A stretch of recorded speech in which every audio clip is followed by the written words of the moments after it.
Hi there, welcome to Crafty Shenanigans. I'm Shannon Smith, and today I'm really excited about this project because it's really fun and it's very forgiving. So let's just jump in and start.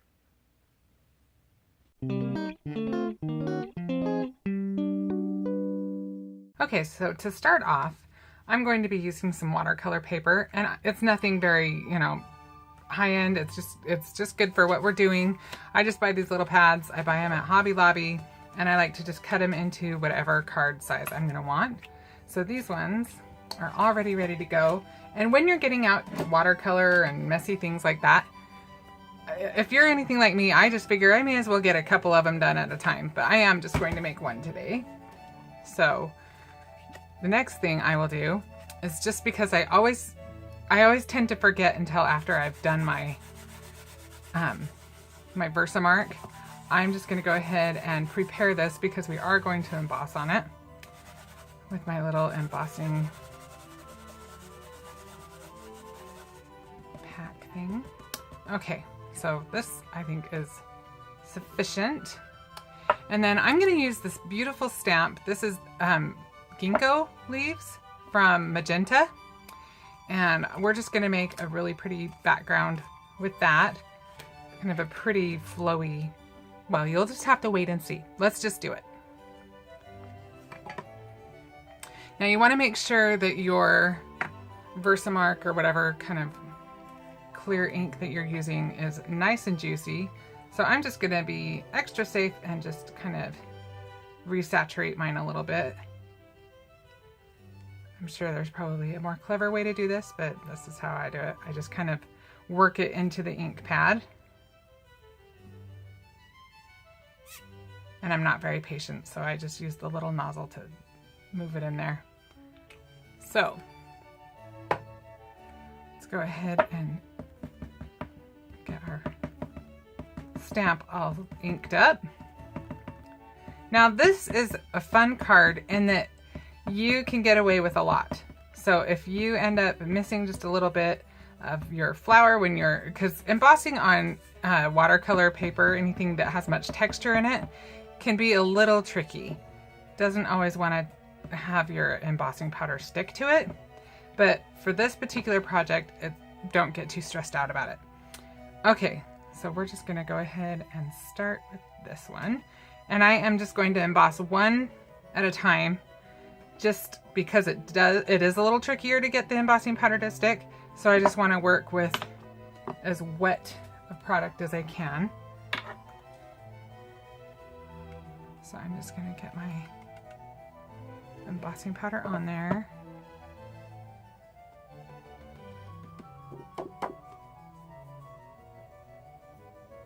All right. Now another thing I'll tell you before I start the heat tool is that this paper, it actually scorches much sooner for me than some other papers do. I'm not quite sure what the reason for that is, but it just seems to take a scorch quicker. So be very cautious when you're heating that up, and hold your heat tool a little further away than you might normally.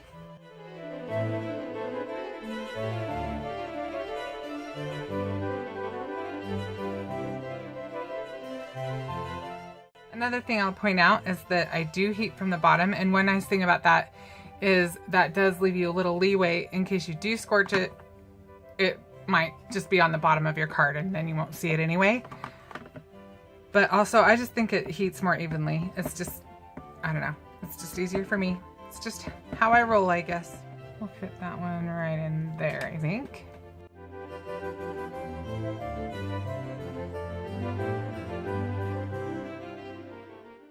And if you find that you've got it where you don't want it, you can just use a little brush or something. I also like to use just paper stumps. I think that they pick the embossing powder up really well and make it easier. So you can see I've got a little bit of strays right there. So we'll just get those off.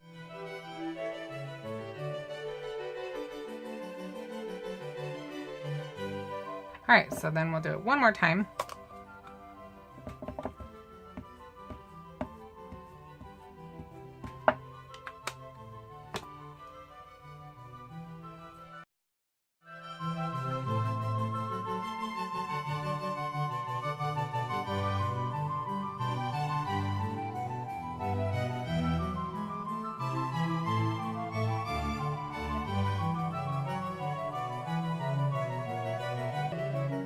So now that we've got our panel all embossed, we can do the fun part.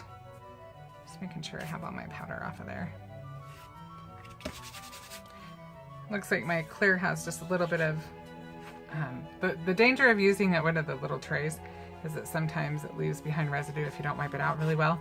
And it looks like I do have a few little bits in there, but it's not gonna matter for our card today, because our card, I'm telling you, is pretty cool because you can get away with a lot. So we are going to do something fun. These are called nuance powders, and they are watercolor powder. And so we're gonna use a little bit of these. And so I just take my little thumbtack out, and a little of this goes a very long way. So I'm just gonna tap it a little bit. And I almost always put too much in there, but that's why it's good when you're making more than one card. Okay, so now I'll just add a little bit of water to that. I find a water brush is the easiest way to do that. And I'm just gonna use my fine mister to just put a little bit of water on my watercolor paper so I can move that around a little more. And I'm gonna use my big brush. This is from Royal and Langnickel, and it is really just a fun big brush. And you can see it's very fine powder. You can't even see where it is, but you should assume it's kind of everywhere. So even though I flicked it clear over here, it got over to here. So keep that in mind if you're doing something more structured and controlled. So I'm just gonna gradually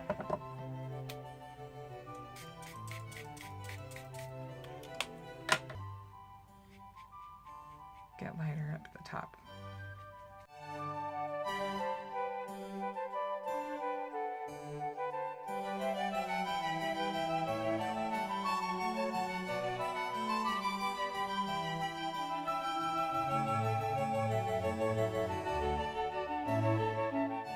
So now I'm going to do a little bit of our green.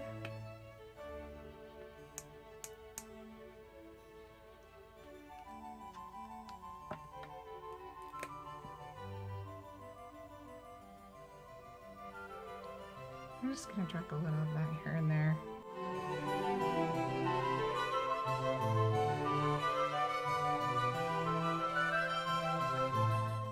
We want a little bit more of our blue up here. Just kind of randomly drop a little of that in. And it's a good idea to have like a paper towel or a wipe or something nearby.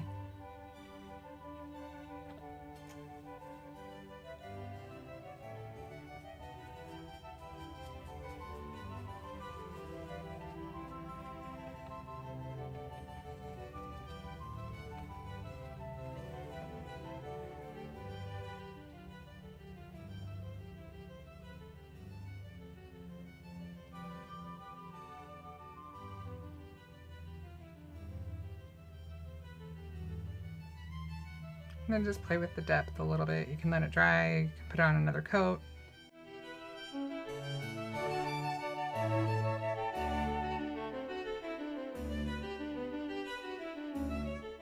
And one fun thing about these powders is you can drop it on from a block or whatever you want to do, your craft sheet, whatever you're working with.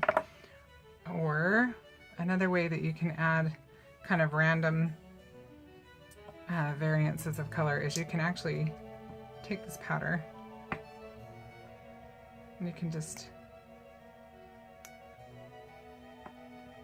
tap a little bit of it on.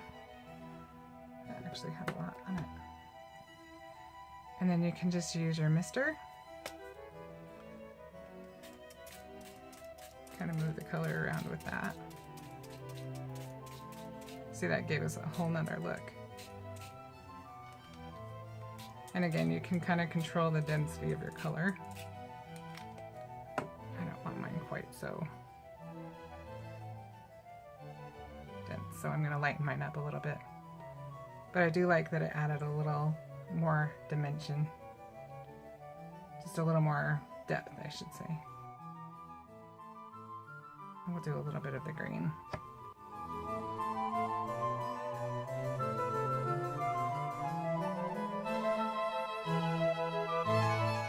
So we'll let that dry for a bit.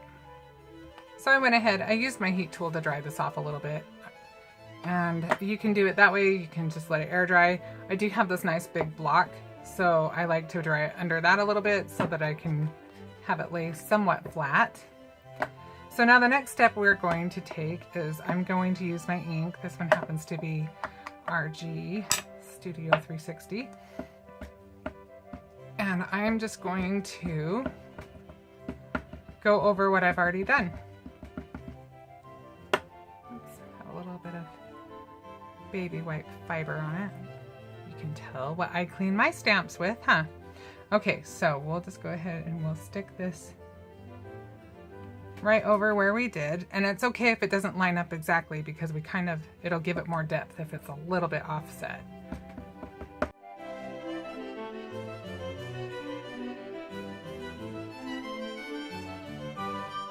And we'll do that one more time.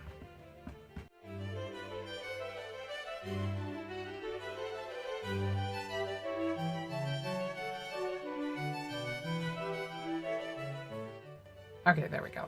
Perfect. All right, so you can see it's very forgiving, but look at how pretty that design is. I love stuff like that. Anything that's forgiving is good in my book.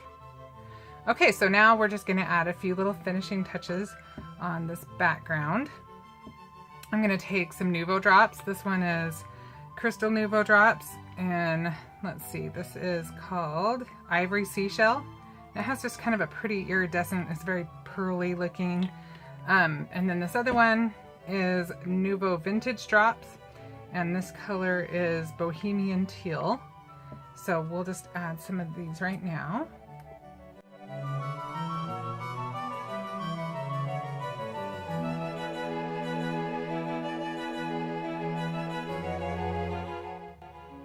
Okay, so I went ahead and just to save a little time, this is still drying a little bit, but I did just get my adhesive kind of started on my card base. So let me just finish peeling the little backings off of that. You want to have something pretty sticky when you use watercolors, just to keep the panel nice and straight, so it's not quite so warpy.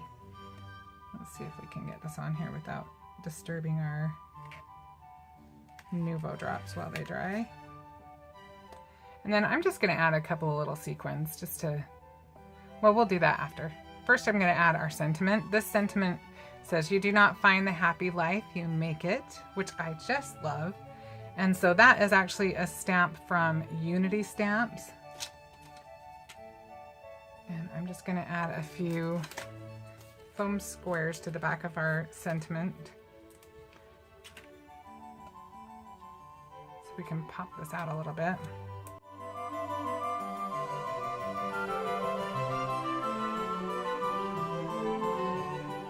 And then we'll go ahead and add our sentiments.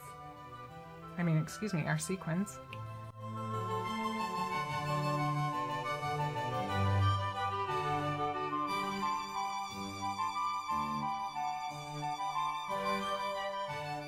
And there you have it. Just a pretty simple card, really, and one that would be easy to do a bunch at the same time. Okay, so when you're playing with your watercolors, you can kind of control how vivid or deep you want your colors to be. So that we've got this one, it's pretty soft, really. This is the first card I made. Looks pretty similar. But this one I actually used my my brush and just kind of flicked the paint around a little bit.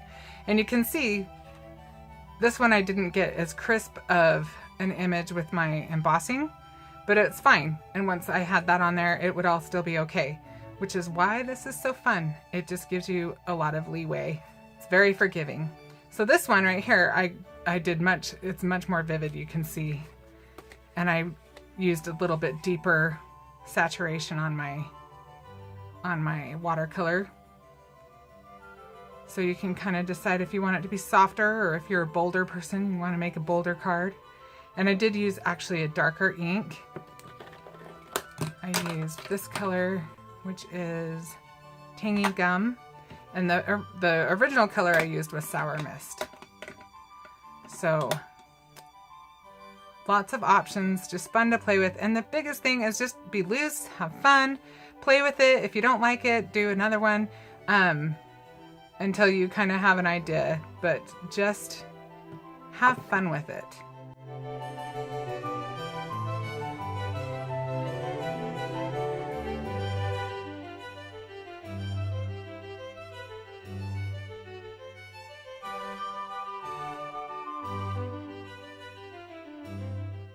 Okay, well, did you enjoy that card? I hope that you will try it and try some of the fun, different techniques that we did today. And I hope that you will join me again. And if you haven't subscribed, I hope you will. And please share this with your crafty friends. Thanks so much.